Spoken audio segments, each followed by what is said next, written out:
co-powered by Techno।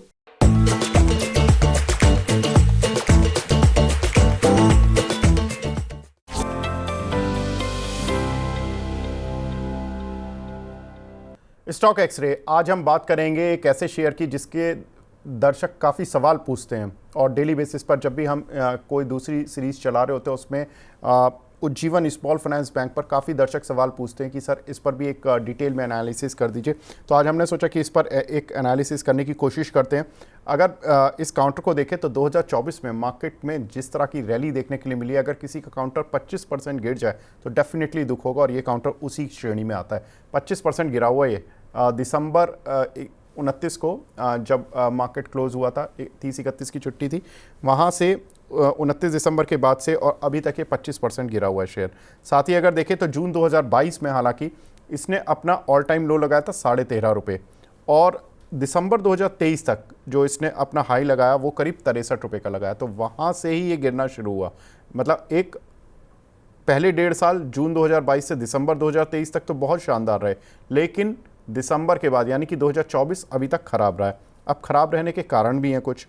पहला कि एक तो इनके साथ जून में एक खबर आई थी कि कंपनी ने अपनी ग्रोथ गाइडेंस घटा दी थी। इन्होंने जो लोन ग्रोथ गाइडेंस थी वो 25% की थी, उसको घटाकर 20% कर दिया था। उसी दिन काउंटर 10% से ज़्यादा टूटा था, हमने इस पर बात भी की थी। साथ ही इनके Q1 के रिजल्ट्स भी कोई खास नहीं रहे, नेगेटिव ही रहे। लोन डिसबर्समेंट करीब 21% कम रहा on a Q1Q basis, flattish था on a YOY basis. Advance growth 19% तो YOY थी, लेकिन Q1Q केवल 1% ही देखने के लिए मिली थी।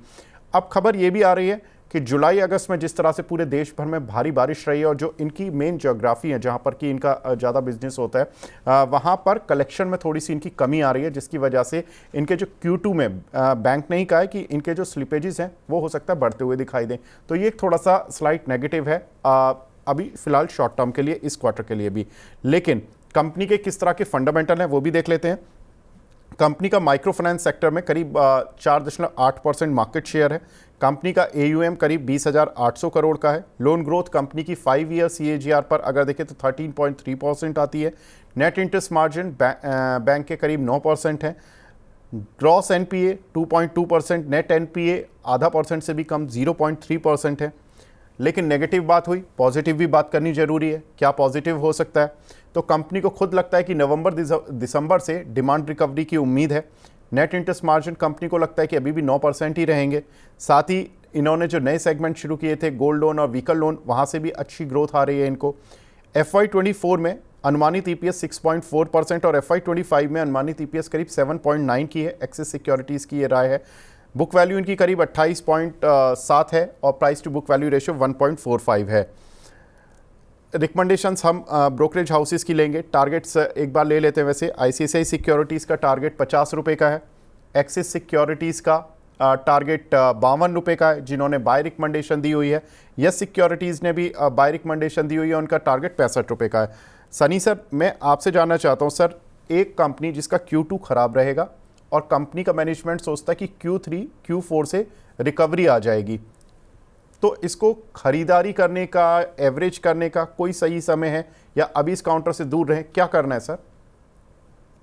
आई थिंक जिस तरह से आपने सही कहा कि कहीं ना कहीं सितंबर क्वार्टर के जो नंबर थे वो ऑलरेडी मैनेजमेंट ने हिंट दिया है कि कोई बहुत खास नतीजे नहीं आएंगे, बट अल्टीमेटली प्राइस जो है वो ऑलरेडी निगेटिव जो नंबर है उसको डिस्काउंट कर चुका है।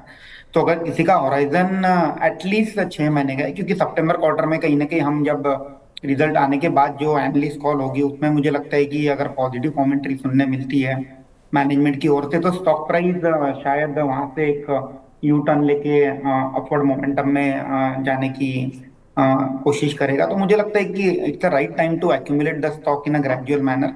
May be over the period of next 2 to 3 month gradually portfolio में ऐड कर सकते हैं। और एक बार ये सितंबर क्वार्टर के नतीजे आ जाए उसके बाद जो मैनेजमेंट की गाइडेंस है आई होप वो बरकरार रहेगी ग्रोथ की, तो स्टॉक कहीं ना कहीं रिकवर कर जाएगा। जी अंशुल जी, अगर किसी कंपनी के हमें पता हो, कंपनी का मैनेजमेंट ये इंडिकेशन कर रहा हो कि Q2 के रिजल्ट्स वीक आएंगे, तो क्या लगता है कि ये काउंटर थोड़ा सा अगर कुछ खरीदारी करने की, जैसी सनी सर भी बता रहे हैं, तो किन लेवल्स पर कंफर्टेबल होना चाहिए और किन लेवल्स को आप देखेंगे कि अगर बाउंस बैक होगा तो यहाँ तक जा सकता है? और देखिए विवेक जी, पैसा बनता है जब मार्केट में या स्टॉक में मोमेंटम होता है। तो मेरे वॉच लिस्ट में वही काउंटर्स होते हैं जहां मोमेंटम हो। अब उज्जीवन स्मॉल फाइनेंस बैंक में देखें तो एक ब्रेकआउट आया था मंथली चार्ट पे 42 रुपीज का। पिछले 8-9 महीने में उसको रीटेस्ट किया है। और मंथली चार्ट पे देखूं तो जून की जो कैंडल थी उसके अंदर 2 महीने स्पेंड हुए, थर्ड मंथ भी हम उसी के अंदर स्पेंड कर रहे हैं। तो स्टॉक में मोमेंटम मिसिंग है, लेकिन कंसोलिडेशन अपने चरम पे है और ब्रेकआउट रीटेस्ट होने के बाद वहां पे है। तो यहां से हाई लाइकली है कि स्टॉक में मोमेंटम बनना स्टार्ट होगा। ऊपर में वापस से ये स्टॉक अपने हाईज जो 59 के आसपास हैं उनको टेस्ट करने जाएगा। ब्रेकआउट या मोमेंटम बनना कहाँ से स्टार्ट होगा? वो प्रीवियस मंथ हाई 45.7 के ऊपर बनना स्टार्ट होगा। तो मैं बॉटम फिशिंग की कभी सलाह नहीं देता हूँ, मैं हमेशा ब्रेकआउट या मोमेंटम की सलाह देता हूँ। मेरी ये सलाह रहेगी कि आप 46 रुपीज निकलने का वेट कीजिए। 46 रुपीज जैसे ही निकलता है तो ये क्लियर हो जाएगा कि लास्ट 2 महीने के हाई का ब्रेकआउट हो गया है, फिर मोमेंटम बनना स्टार्ट होगा तो 59 तक स्टॉक जा सकता है। तो 46 के अलर्ट लगा के अपनी वॉचलिस्ट से हटा दीजिए। जिस दिन अलर्ट ट्रिगर होगा आपके वॉचलिस्ट में वापस आ जाएगा, मोमेंटम भी स्टॉक में रहेगा, तब बाई करेंगे तो फटाफट 59 रुपीज आ सकता है। सर एक चीज, अगर इसके जैसे Q2 रिजल्ट्स अगर मान लीजिए वीक आते हैं, जैसा कि इंडिकेशन भी आ रहा है कि कलेक्शन नहीं है, थोड़ा सा इस क्वार्टर में तो प्रॉब्लम है अभी, और नेक्स्ट क्वार्टर में हो सकता है सिचुएशंस ठीक होनी शुरू होंगी, गिर कहाँ तक सकता है?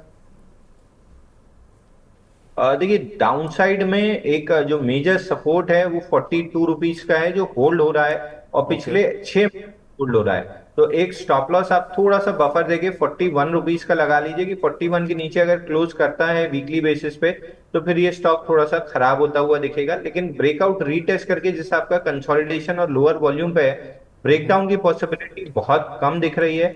अगर रिजल्ट एक्सट्रीमली खराब आता है, क्योंकि ऑलरेडी मैनेजमेंट ने बोल चुका है तो जिसको निकलना था वो पहले ही से निकल चुका है। अब अगर एक्सट्रीमली खराब रिजल्ट आता है तो ही ब्रेकडाउन आएगा।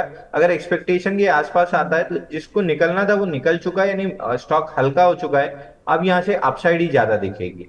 को पावर्ड बाय टेक्नो।